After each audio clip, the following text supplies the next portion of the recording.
May 2011, Operation Neptune Spear. U.S. Navy SEALs fly deep into Abbottabad, Pakistan, on one of the most famous missions of the 21st century.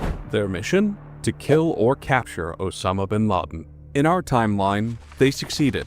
Bin Laden's death became a defining moment of the Obama presidency, a symbol of closure for the American people grieving 9/11.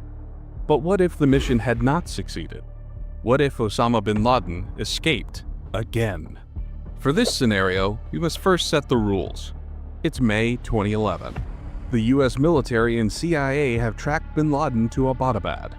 The SEALs launch their raid as planned, but instead of ending in his death, something goes wrong. Perhaps the first Black Hawk helicopter crash is worse than in reality, alerting the compound and giving bin Laden time to escape through pre-prepared tunnels. Or maybe the firefight is bloodier, forcing the SEALs to withdraw under heavy resistance. The outcome is the same. Bin Laden is not captured. Whether he escapes in the chaos or his body cannot be confirmed, the US returns empty-handed. This is our counterfactual. The American public reaction would have been one of fury. After years of war, billions of dollars spent, and thousands of lives lost, the symbol of al-Qaeda had slipped away. Trust in Obama's leadership collapses almost overnight. In reality, Obama's approval rating jumped by 13 points after the raid. In this alternate timeline, it likely falls by just as much. Republicans seized the moment. Figures like Mitt Romney and John McCain accuse the president of weakness, indecision, and poor planning. The comparisons to Carter are relentless. Another Democrat humiliated by a botched military operation. The 2012 election becomes a very different contest. Instead of the president running on success and competence, Obama runs under a cloud of failure. Romney bases his campaign around strength and leadership, promising to finish the job Obama could not. In this scenario, it's quite possible that Barack Obama loses re-election. On the international stage, there are also serious short-term ramifications. American prestige would take an immediate hit. The SEALs, previously seen as unstoppable, would now look fallible. Al-Qaeda's propaganda would seize on this, portraying bin Laden as divinely protected, a man who had once again evaded the world's greatest military. In Pakistan, suspicions of complicity would explode. If bin Laden had escaped or been shielded by Pakistani security forces, Washington's relationship with Islamabad would have deteriorated rapidly. Sanctions, diplomatic freezes, and even US strikes inside of Pakistan would be on the table. This would destabilize the region at a time in which NATO was already preparing to withdraw its forces from Afghanistan. The war in Afghanistan also changes dramatically.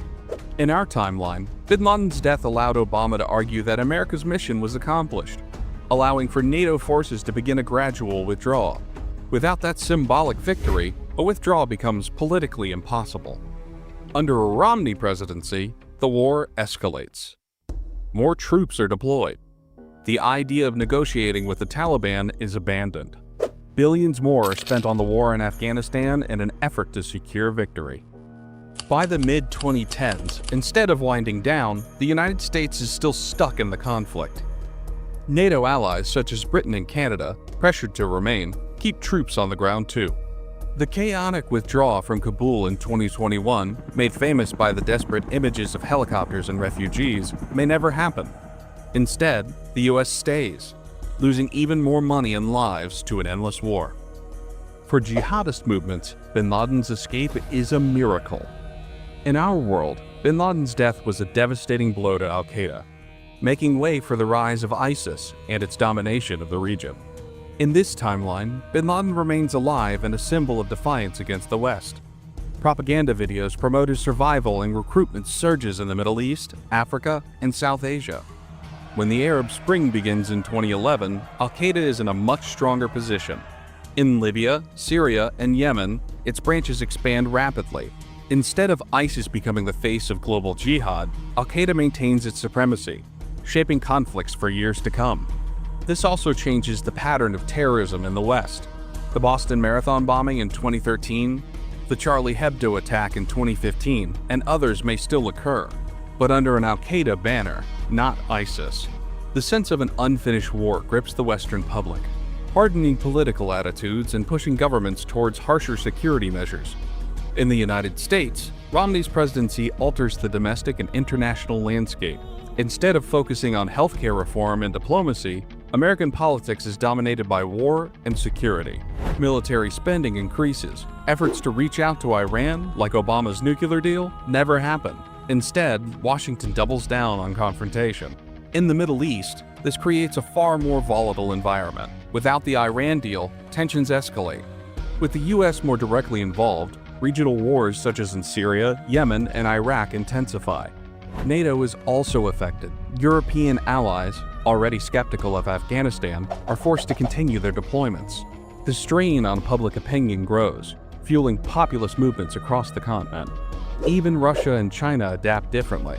With the US bogged down in endless Middle Eastern wars, Moscow and Beijing face less resistance to their own ambitions. Russia pushes harder into Ukraine and Syria. China accelerates its moves in the South China Sea. The pivot to Asia announced by Obama never materializes under Romney. By the late 2010s, the world looks very different. The war on terror is not winding down, but heating up.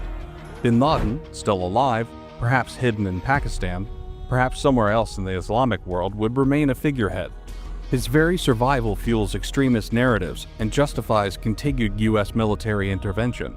The political legacy is also transformed. Without a second Obama term, there's no Affordable Care Act, no Paris Climate Agreement, no pivot to Asia, no nuclear deal with Iran. America's politics move in a more conservative direction earlier. Domestically, the war effort drains resources and hardens divisions. The idea of a forever war becomes entrenched, shaping debates well into the 2020s. And for ordinary people, the consequences are stark. More lives lost in Afghanistan, more terrorist attacks worldwide. A decade defined not by cautious disengagement, but by escalating conflict. So what if Osama bin Laden had escaped again in 2011? In the short term, Barack Obama's presidency would have likely collapsed, costing him re-election. In the medium term, relations with Pakistan would have broken down, Afghanistan would have remained a war zone, and America's political trajectory would shift rightward under President Romney. In the long term, al-Qaeda would have re-emerged as a dominant force in global jihad, keeping the war on terror alive and preventing the world from moving on. History shows us how much rested on those 40 minutes in Abbottabad. Success reshaped the 2010s, but failure could have reshaped the entire global order. If you enjoyed this video, or it made you think more than you thought you might, please consider subscribing. It really helps out.